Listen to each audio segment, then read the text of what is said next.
So మనము అదే మనము పోలీస్కి పెట్టుతాము వీడియో. డాడీ మనల్ని రోజు మంట వేస్తున్నారని పెట్టుతామా. ఓకే. అయితే మధ్యాహ్నం బస్ టికెట్ కన్ఫర్మ్ అయిపోయింది, విజయవాడ వెళ్తున్నామని చెప్పాడు. అందుకని ఇంకా నేను మా మమ్మీకి మా డాడీకి కంటిన్యూ 5-5 సార్లు ఫోన్ చేసిన, వాళ్ళు ఫోన్ ఎత్తట్లా. వీళ్ళు టెడ్డీ గడ్ తేజతో మాట్లాడుతుంటే ఇంకా నేను ఫోన్ ఎత్తమని చెప్పాను. ఎందుకంటే టెడ్డీ ఫోన్ మాట్లాడేటప్పుడు ఫోన్ ఇవ్వదు. ఫోన్ చేసి చెప్తుంటే వాళ్ళకి ఇంకా పెద్ద గొడవ చేశాడు. పెద్ద గొడవ చేసి ఇంకా టెడ్డీ మీద ఫుల్ అరిశాడు, బాగా నా మీద ఫుల్ అరిశాడు, టెడ్డీ మీద ఫుల్ అరిశాడు. నా ఫోన్ ఛార్జింగ్ అయిపోయింది. నా ఫోన్ కొద్దిగా ఛార్జింగ్, తను అక్కడే ఉన్న ఛార్జింగ్ పెట్టమంటే కూడా పెట్టంటే నేను లేచి పెట్టుకున్నా. రిమోట్ తీసుకుని మూవీ పెడితే వెళ్ళేసి టీవీ కట్టేసాడు. లేచి పడుకున్న మనిషి లేచి టీవీ కట్టేసి రిమోట్ తీసుకుని నా మందుల డబ్బా పడేసి ఇక నన్ను కడుపులో పెట్టిన బాగా తిడుతున్నాడు అనమాట. నేను ఏడుస్తున్నానని దరిద్రం అంట, నేను దరిద్రం అంట ఏడుస్తున్నానంట అనేసి పైకి వెళ్ళిపోయి పైన డోర్లని టపటప వేసేస్తున్నాడు. ఇప్పుడు ఏంటంటే తను అనుకున్నది జరగాలి. ఇప్పుడు బిడ్డకి ఎంత ప్రమాదమైనా ఏదైనా ఇప్పుడు జర్నీ చేయాలి, కారు జర్నీ చేయాలి, అంత లాంగ్ జర్నీ. ఇప్పుడు విజయవాడ వెళ్ళిపోవాలి అర్జెంటుగా. మళ్ళీ 2 డేసే, మళ్ళీ 2 డేస్ అయిపోగానే మళ్ళీ ఇమీడియట్గా బయలుదేరి వచ్చేయాలి మళ్ళీ ఇక్కడికి. అక్కడ నచ్చదు ఆయనకి, ఎందుకంటే ఎన్నోసార్లు విజయవాడ వెళ్ళినప్పుడు నువ్వు ఉంటే ఉండిపోయి నేను వెళ్ళిపోతున్నానే, నన్ను వదిలేసి పిల్లల్ని తీసుకుని వచ్చేస్తా అనేసి చాలాసార్లు బట్టలు సర్దుకొని ఆ బట్టలు కూడా కారులో పెట్టించేసి అట్లా అంతా చేశాడు. వీళ్ళు విజయవాడ వస్తున్నారు అనగానే మా అమ్మకి స్టార్ట్ చేసింది, నాకు అసలు బాగలేదు అది ఇది అనేసి. ఆవిడ కథలు తెలుసు కదా, ఇంకా అందరూ వస్తే పర్లేదు అని వద్దని. నీ మీద అరిసాడు కదా టెడ్డీ, ఫోన్ మాట్లాడుతుంటే ఎట్లా అరిసాడు?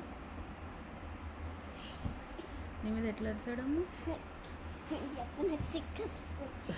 నీ బొమ్మ చూపిస్తాను. నిన్న నుంచి టెడ్డీ ఆడుతుంది, వీడియో చేస్తే చెప్పు నాకు.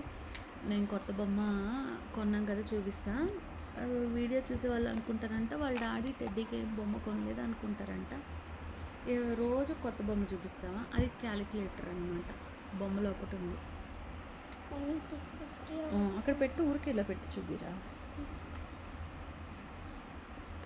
ఇట్లా వస్తుంది అనమాట. ఇది ఊడిపోయింది పాపం, ఇట్లా వస్తుంది. ఓపెన్ చేస్తే ఇట్లా వస్తుంది లోపల క్యాలిక్యులేటర్. నైట్ అంతా తన పక్కనే ఏ కొత్త బొమ్మ ఉన్నా పక్కనే పెట్టుకుని పడుకుంటారు పిల్ల. ఇంకా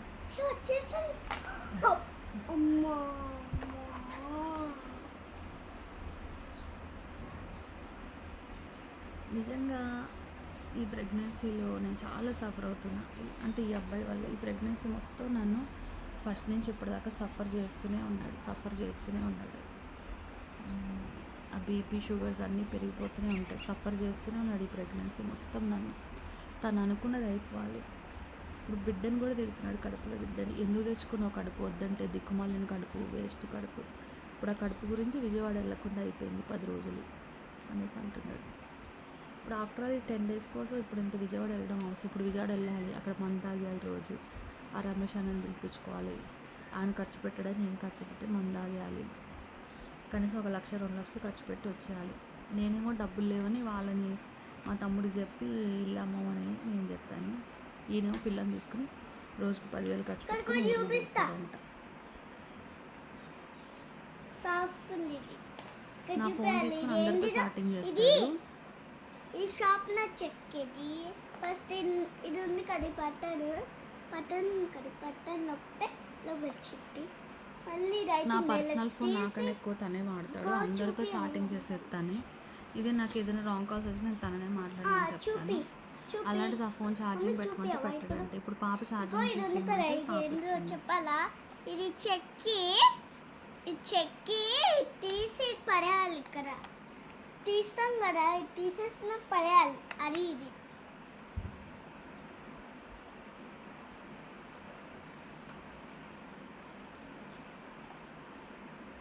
అందరు అంటారు కదా అబ్బాయి మంచోడు అని, అందుకే క్లారిటీ ఇస్తున్నాను ఎంత మంచోడు. టెడ్డీ చెప్తుంది ఎంత మంచోడు. మీ డాడీ మంచోడా టెడ్డీ? అరిసాడు కదా నీ మీద, నా మీద కూడా అరిసాడు కదా, మమ్మీ ఏడుస్తుంది కదా, టీవీ కట్టేశాడు కదా, వెళ్ళి స్విచ్ ఛార్జింగ్ పెట్టమంటే ఫోన్ పెట్టాడు ఆ టెడ్డీ, పెట్టలేడు కదా. మమ్మీ పాలే ఛీ.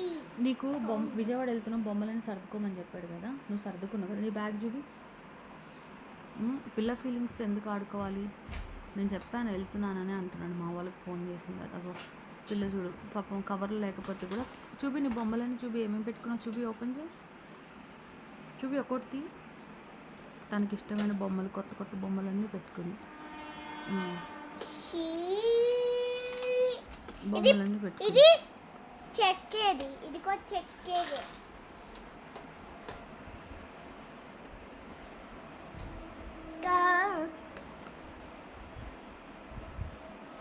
ఒక హస్బెండ్ ఒక ఇది ప్రెగ్నెన్సీ ప్యాక్. గురించి ఇంత సఫర్ చేయడము, ఇది ప్యాక్, కడుపులో బిడ్డకి ఎట్లా ప్రమాదం అవుతుంది, నాకెట్లా ఇది ప్రమాదం ప్యాక్, అవుతుంది, ఇది ఈ ప్యాక్. డోంట్ కేర్, అవసరం లేదు. తను అనుకున్నాడు, తనకి బోర్గా ఉంది, తను జర్నీ చేయాలి, తను వెళ్ళిపోవాలి వేరే ఊరు అంతే. ఇది చిన్న బొమ్మ. ఐ థింక్ ఇప్పుడు 33 వీక్స్. ఇది మేక. మేక. ఈ బొమ్మలన్నీ పాపం తను ప్యాక్ చేసుకుంది. ఇది ఎయిర్ ప్యాక్. అది పెట్టుకుని ఉండాలి, జుట్టు కళ్ళలో పడుతుంది. కనీసం ఆ పాప కూడా అడగట్లేదు తను ఎంత బోర్ ఫీల్ అవుతున్నా, సఫర్ అవుతున్నా తను అర్థం చేసుకుంది. చోకి పెట్టుకునేది చలికాలంకి, చోకి పెట్టుకోవడానికి. ఇవన్నీ పెట్టుకున్నావా అమ్మ నువ్వు విజయవాడ వెళ్ళడానికి? మీ నాన్న చెప్పగానే. ఇది ఏందో చూడండి, బబుల్స్ ఆడేది. బబుల్స్. పాప చాలా కాలి. వద్దొద్దు అలా పెట్టు, ఆన్ చేయకూడదు, ఆఫ్ చేసేసే. బబుల్స్ లేకుండా ఆన్ చేయొద్దు. ఏమో ఏ బొమ్మలు ఎప్పుడు ఏమైతే తెలియట్లేదు. ఓకే ఓకే కట్ చేసేసే చాలు. పైకి వెళ్ళి అయితే డోర్లు వేసేసుకున్నాడు. ఏమైనా సూసైడ్ చేసుకుంటాడేమో, చేసుకున్నా కానీ నేను పోలీసు వాళ్ళకి, వాళ్ళ అమ్మకి, వాళ్ళ బంధువులకి, అందరికీ, ఆయన ఫ్యాన్స్కి అందరికి ఒకటే మాట చెప్తున్నా, ఆ అబ్బాయి చావుకి నాకు ఎలాంటి సంబంధం లేదు. ఎందుకంటే ఆ అబ్బాయి మా పెళ్ళైన రోజు నుంచి కూడా నేను సస్తాను చేతులు కాళ్ళు కోసుకున్నాడు. అవన్నీ నేను వీడియోల్లో చెప్పాను ఇంతకుముందు, చాలా ఇంటర్వ్యూస్లో కూడా చెప్పాము. ఒక ఇంటర్వ్యూలో అయితే కట్టుతోనే కూర్చున్నాడు, వాళ్ళ అమ్మకు కూడా తెలుసు ఆ విషయము. కాబట్టి పైకి వెళ్ళి డోర్ వేసుకున్నాడు. ఈవెన్ ఈ అబ్బాయి వాళ్ళ నాన్న కూడా అలాగే చిన్నప్పుడు 3 పిల్లలు అనేసి ఆయన కూడా అట్లాగే కావాలని సూసైడ్ చేసుకుని చచ్చిపోయాడు. వాళ్ళ అమ్మ 3 పిల్లల్ని పెంచుకుంటూ వచ్చింది, వాళ్ళ అన్న వాళ్ళ హెల్ప్ తోటి అందరితోటి. ఈ అబ్బాయి కూడా పోతే నాకు సంబంధం లేదు, పోయేవాడిని ఎవడు పట్టుకోలేడు. ఏంటంటే వాళ్ళకి వ్యసనాలు కావాలి, మందు, సిగరెట్, తిరిగేది, ఎంజాయ్మెంట్, ఇవన్నీ కావాలి. టెడ్డీ వద్దని చెప్పాను, ఆఫ్ చేయి. పోయేవాడిని ఎవడు ఆపలేడు.